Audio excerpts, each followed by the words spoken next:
Hello travellers, நம்ம காசிக்கு போறதை பத்தி நம்ம சொல்லியிருந்தோம்.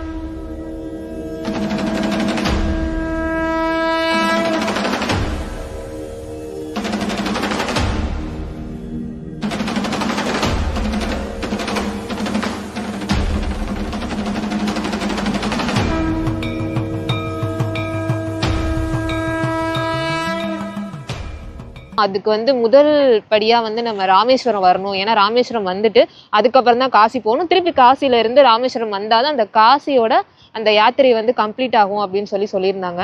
ராமேஸ்வரத்துக்கு வந்தோடனே நீங்க முதல் விஷயமா காசி யாத்திரையை ஸ்டார்ட் பண்றதுக்கு என்ன பண்ணணும் அப்படின்னா, நீங்க புரோகிதரை வச்சு கூட அந்த மாதிரி பண்ணிக்கலாம். நீங்க புரோகிதர்கிட்ட போய் இந்த மாதிரி நான் காசி யாத்திரை போறேன், அதுக்கான ப்ரொசீஜர் சொல்லுங்கன்னு சொன்னீங்கன்னா அவங்களே ப்ராப்பரா எல்லாமே பண்ணி கொடுப்பாங்க. சில புரோகிதர்கள்லாம் என்ன பண்றாங்கன்னு பாத்தீங்கன்னா, ராமேஸ்வரத்துல இருந்து அவங்களே நீங்க அவங்க கிட்ட இன்ஃபார்ம் பண்ணிட்டீங்கன்னா அவங்களே டாக்ஸி அந்த மாதிரி அவங்களே புக் பண்ணி கூட கூட்டிட்டு வந்துடுறாங்க. அங்கேருந்து ராமேஸ்வரத்துல இருந்து தனுஷ்கோடிக்கு இங்க புரோகிதர்களை வச்சு ஒரு பூஜை பண்றாங்க. ஃபர்ஸ்ட் என்னன்னு பாத்தீங்கன்னா விநாயகர், எப்போதும் போல எந்த ஒரு காரியம் ஆரம்பிச்சாலும் விநாயகர் பூஜை ஒண்ணு பண்றாங்க. அந்த மாதிரி பண்ணிட்டு கடல்ல கொஞ்சம் தூரம் போய் நின்று குளிச்சுட்டு 3 தடவை முங்கி எந்திரிச்சு 3 தடவையுமே ஒரு கைப்பிடி மண் எடுத்துட்டு வர்றாங்க. எடுத்துட்டு அது லிங்கமா பிடிக்கிறாங்க. லிங்கமா பிடிச்சு அதுக்கு 3 பேர் சொல்றாங்க. அது என்னென்ன பேருங்கிறத நான் டிஸ்பிளேல காட்டுறேன் பாருங்க. அந்த 3 லிங்கம் சொல்றாங்க. அந்த 3 லிங்கத்தையுமே நல்லா வழிபட்டுட்டு பூவு, மஞ்சள், அரிசி எல்லாத்தையும் போட்டு வழிபட்டுட்டு அதுல 2 லிங்கத்தை எடுத்து கொண்டு போய் அந்த மணல் லிங்கத்தை எடுத்து கொண்டு போயிட்டு கடல்ல கரைச்சிடுறாங்க. கரைச்சிட்டு ஒரே ஒரு லிங்கத்தை மட்டும் எடுத்து பத்திரப்படுத்தி அதை காசிக்கு கொண்டுட்டு போறாங்க.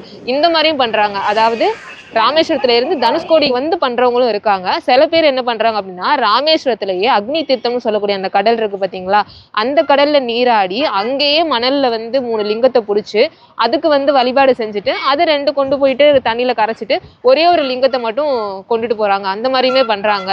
ஸோ உங்களுக்கு எது ஈஸியா இருக்கும் நீங்க அந்த மாதிரி கூட பண்ணுங்க. ஆனா தனுஷ்கோடி பண்றது ரொம்ப நல்லது அப்படின்னு சொல்றாங்க.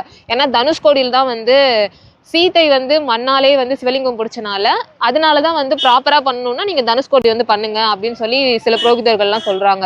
இல்ல உங்களுக்கு டைம் இல்லைன்னா நீங்க ராமேஸ்வரத்துல கூட அங்கேயே அக்னி தீர்த்தத்துல நீங்களே குளிச்சுட்டு கூட பண்ணலாம். அதே நீங்களா பண்ணணும் அப்படின்னு புரோகிதர் இல்லாம நீங்களா பண்ணணும் அப்படின்னு நினைச்சீங்கன்னா ஸ்ட்ரெயிட்டா ராமேஸ்வரம் வந்துருங்க. ராமேஸ்வரம் வந்துட்டு அந்த அக்னி தீர்த்த கடல்ல குளிச்சிருங்க. குளிச்சுட்டு 3 கைப்பிடி மண் எடுத்துட்டு நீங்களே லிங்கமா அந்த கடற்கரையில நீங்களே பிடிச்சி வச்சு அதுக்கு பூவு, மஞ்சள் எல்லாம் போட்டு நீங்களே வழிபட்டுட்டு 2 லிங்கத்தை எடுத்து கொண்டு போய் கடல்ல கரைச்சிட்டு ஒரு லிங்கத்தை மட்டும் நீங்க எடுத்து பத்திரமா கொண்டுட்டு போயிருங்க. இது நீங்களா பண்றது. இல்ல புரோகிதரை வச்சு பண்றதா இருந்தாலுமே நீங்க பண்ணலாம். நம்ம ராமேஸ்வரத்துக்கு அக்னி தீர்த்த கடல்ல நம்ம குளிச்சாச்சு. குளிச்சுட்டு 3 தடவை முங்கி எதிர்த்து 3 தடவையுமே ஒரு லிங்கம் நம்ம பண்ணியிருக்கோம்.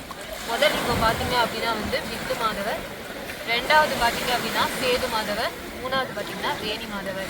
இந்த விந்து மாதவரையும் இங்கே இருக்க சேது மாதவரையும் நம்ம வணங்கிட்டு இங்கேயே கரைச்சிருவோம். இந்த வேணி மாதவரை மட்டும் நம்ம காசிக்கு எடுத்துட்டு போகிறோம். வாங்க இந்த 2 லிங்கத்தையும் கொண்டு போய் கரைச்சிருவோம்.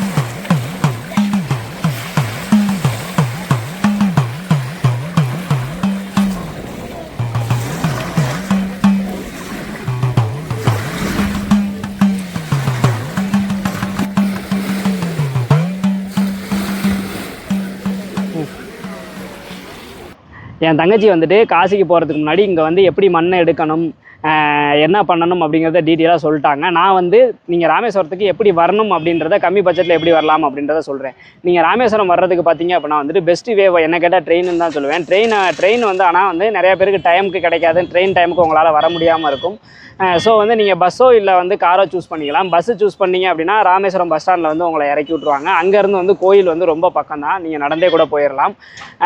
அங்கேருந்து நீங்கள் தனுஷ்கோடி இல்லை நான் தனுஷ்கோடியில் மண் எடுக்கணும் அப்படின்னு நீங்கள் ஆசைப்பட்டீங்க அப்படின்னா 2 வழி இருக்குது. ஒன்று பார்த்தீங்க அப்படின்னா பஸ்ஸிலே வரலாம். ஆனால் பஸ் அடிக்கடி கிடையாது. ஆனால் ஆட்டோ இங்கே அடிக்கடி இருக்குது.